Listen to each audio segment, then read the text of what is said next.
Une limite hétérogène et peu perméable définit sur la commune de Pantin une vaste étendue occupée par des bâtiments appelés tripodes. Voici l'histoire étonnante des espaces enveloppés dans cette limite.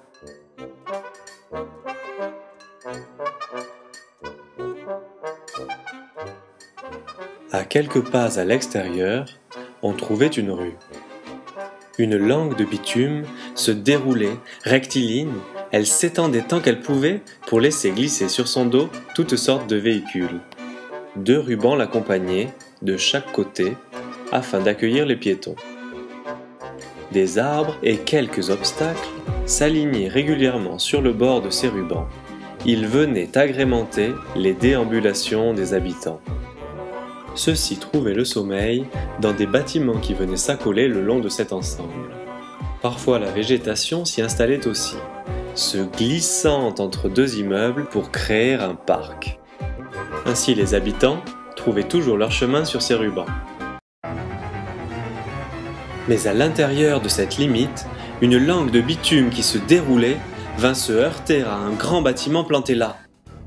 Un tripode! Un chamboulement suivit.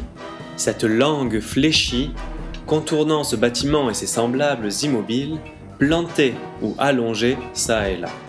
Parfois, lorsqu'elle ne pouvait plus serpenter, cette langue se rompit à force de plier. Dans l'affolement, certains arbres s'égarèrent, mais beaucoup tentèrent de se regrouper en forêt. Pris de panique, les parcs eux aussi se réfugièrent en haut de 2 buttes, accueillant à l'occasion quelques arbres. Alors les rubans se firent une place. Ils montaient les buttes, plongeaient entre 2 bâtiments, se brisaient sur la langue de bitume et plus loin se courbaient de nouveau.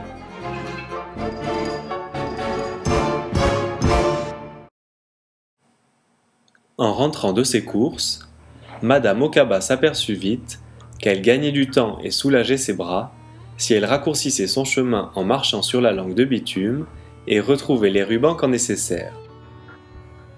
Bientôt, elle se rendit compte aussi que cette langue était bien trop sinueuse et qu'elle aurait plus vite fait d'en sortir pour passer par... Passer par où? Ces enchevêtrements avaient laissé des espaces abandonnés autour des bâtiments, mais aussi entre ces éléments de circulation. Madame Okaba voulait seulement traverser ces vides. Alors, les habitants construisirent des sentiers pour relier certains chemins d'une langue à l'autre, d'un ruban à une langue ou vers un autre ruban. Ensemble, ils avaient aussi ouvert certains passages, fermés par des arbustes ou d'autres obstacles.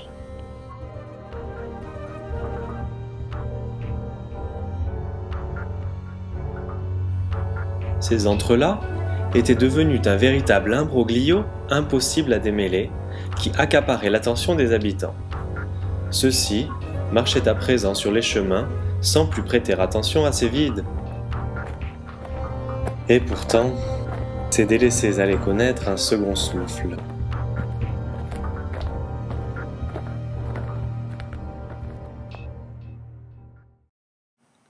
En allant surveiller ses enfants, descendus jouer sur le ruban qui fait le tour de son immeuble, Madame Bentham ressentit le besoin de reposer ses jambes. Elle trouva, à côté de ce ruban, un banc posé au bord d'un délaissé. Ses enfants, au cœur d'aventuriers, décidèrent d'aller découvrir cet espace inconnu. Ils commencèrent à s'y plaire, mais pour Madame Bentham, quel déconfort! Il n'y avait rien de pratique. Le banc tournait dans la mauvaise direction, et elle ne trouvait pas un mot pour dire où se trouvaient ses enfants.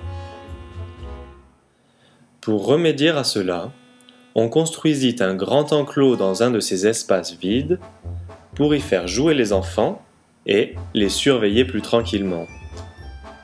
Heureusement, autour de cet enclos, subsistaient d'autres délaissés qui, malgré ce premier échec, révéleraient leur richesse. Ce bois, sans marquage au sol, apporte encore aujourd'hui cette agréable sensation de liberté à l'inverse de la marche sur les cheminements tracés. L'œil observe les mouvements des autres habitants, prévoit la trajectoire du corps. Le regard mène cette danse, provoque les pas, les uns après les autres. Mais quand s'arrêtera-t-on de marcher? S'arrêter et s'approprier un espace relève d'une nécessité pour certains groupes. Ces jeunes ont trouvé un lieu de regroupement le long d'un mur.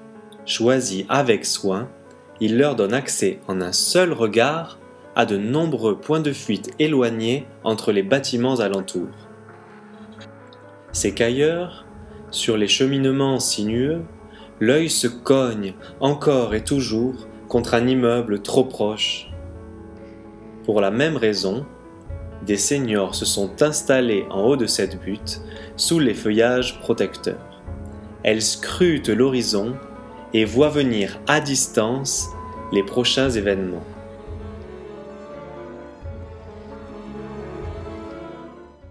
La valeur de l'espace choisi dépend évidemment de l'usage qu'on en fait. Cette table de ping-pong ravira les sportifs. À l'abri de quelques arbres, on y jouera sous un soleil de plomb comme sous une petite pluie.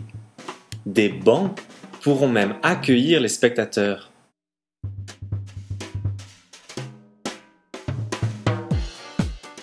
Qu'a-t-il à révéler, ce terrain de basket abandonné à la lisière du bois? Délimité par 2 immeubles et bordé par un chemin, il offrira un sol dur et plat aux amateurs de danse que certains passants rejoindront.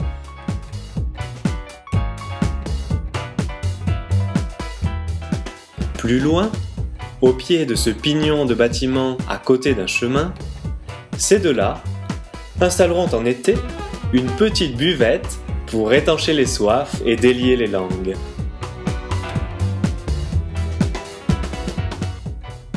Encadré par 2 grands pignons et protégé par 4 arbres, cet artiste trouvera un coin tranquille pour ouvrir un atelier. Il pourra suspendre ses toiles le long de ce mur triste de parking et égayer le passage de chacun des habitants qui s'aventurera jusqu'ici.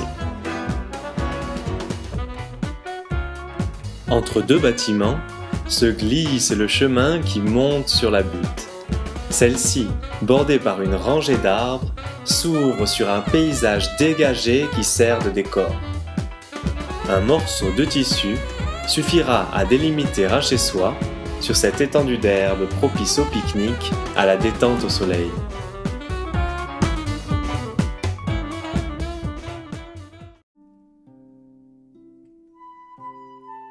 Pour commencer, il suffit donc de quelques bouts de tissu.